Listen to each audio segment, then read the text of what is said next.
পাশের বাসার আপু হঠাৎ করে এসে নিয়ে বলতেছে যে ভাইয়া, আপনি তো চুলা সম্পর্কে অনেক কিছু জানেন, চুলা আপনারা সেল করেন।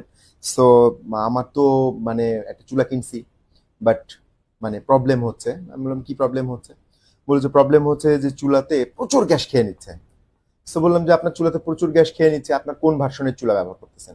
সিলিন্ডার গ্যাসে ব্যবহার করতেছেন? যে হ্যাঁ, সিলিন্ডার গ্যাসে ব্যবহার করছি।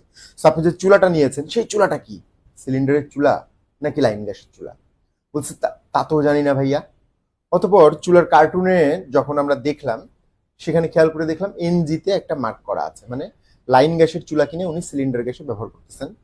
যখন আপনি মানে উনি চুলাটা কিনেছিলেন ওই সময় উনি মেনশন করে দেন নাই হয়তো, অথবা যারা দিয়েছে ওনারাও জিজ্ঞাসা করেনি। এটা অবশ্যই দায়িত্ব, সবার দায়িত্ব যে বলে নেওয়া যে উনি লাইন গ্যাসে চালাবেন না সিলিন্ডার গ্যাসে চালাবেন। সামহাও কোন একটা মানে মিসআন্ডারস্ট্যান্ডিং এর কারণে ওনার সিলিন্ডার গ্যাসের চুলা লাইন গ্যাস চলে আসছে।